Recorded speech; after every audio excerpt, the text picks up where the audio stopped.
దేవాలయానికి వెళ్తే లడ్డూ లేదా పులిహోర ప్రసాదంగా ఇస్తారు. కొన్ని ఆలయాల్లో పొంగలి, దద్దోజనం కూడా పెడతారు. బెజవాడ ఇంద్రకీలాద్రిపై జరుగుతున్న శాకంబరి ఉత్సవాల్లో భక్తులకు కదంబం ప్రసాదం అందజేస్తున్నారు.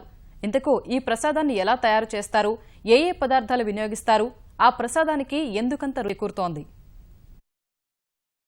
బెజవాడ ఇంద్రకీలాద్రిపై గత 10 ఏళ్లుగా శాకంబరి ఉత్సవాలు నిర్వహిస్తున్నారు. ఈ ఉత్సవాల్లో అమ్మవారు శాకంబరి రూపంలో భక్తులకు అభయమిస్తున్నారు. అమ్మవారి రూపానికి ప్రత్యేకత ఉన్నట్లే భక్తులకు అందజేసే ప్రసాదంలోనూ ప్రత్యేకత కనబరిచారు ఆలయ అధికారులు. కదంబం అనే ప్రసాదాన్ని భక్తులకు అందజేస్తున్నారు. భక్తులు అందజేసిన కూరగాయలు, ఆకుకూరల్ని అమ్మవారికి అలంకరించిన తర్వాత వాటిని కదంబం తయారీకి వినియోగిస్తారు. ఇలా కూరగాయల్ని ప్రసాదం తయారీకి వినియోగించడమే ఇక్కడ ప్రత్యేకం. అది కూడా అమ్మవారిని తాకిన పదార్థాలతో ఈ ప్రసాదాన్ని తయారు చేస్తుండటంతో పవిత్రత చేకూరుతోంది. కదంబం ప్రసాదాన్ని తీసుకోవడం ద్వారా భక్తులకు అన్నపానీయాలకు ఎలాంటి లోటు ఉండదని పండితులు చెబుతున్నారు.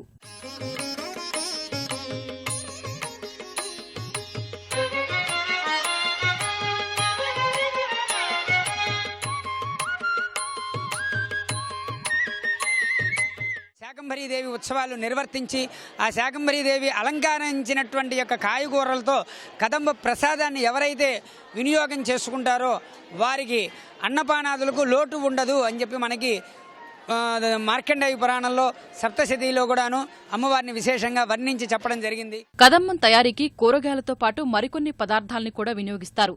బియ్యం, కందిపప్పు, పెసరపప్పును ఉపయోగిస్తారు. అన్నం మాదిరిగానే తయారు చేసి అందులో కూరగాయలు, ఇతర దినుసులు వేస్తారు.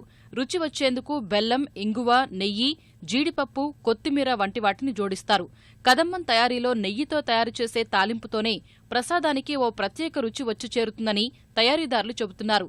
కదంబం తయారీకి అవసరమైన కూరగాయల్ని భక్తులు ఉచితంగా అందజేస్తున్నారు. వాటిని అమ్మవారి వద్ద ఉంచిన అనంతరం ప్రసాదం తయారీకి తరలిస్తారు.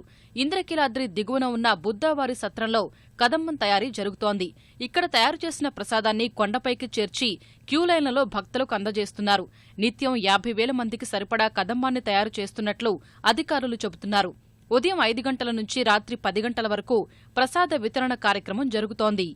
మనం ఏవైతే కూరగాయలు అలంకరణ చేశారో వాటిని మనం కదంబం అంటే కదంబం అంటే అన్నీ కలిపి చేసినటువంటి ఈ ప్రసాదం భక్తులకి తయారు చేసి భక్తులకు పంచిపెట్టడం జరుగుతుంది.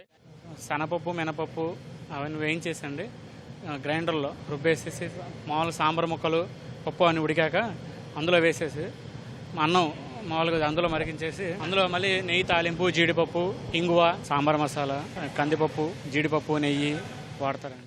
మరో విధంగా చెప్పాలంటే అమ్మవారి ప్రసాదం తయారీలో భక్తుల భాగస్వామ్యాన్ని కల్పించడం కూడా ఇందులో ఇమిడి ఉంది.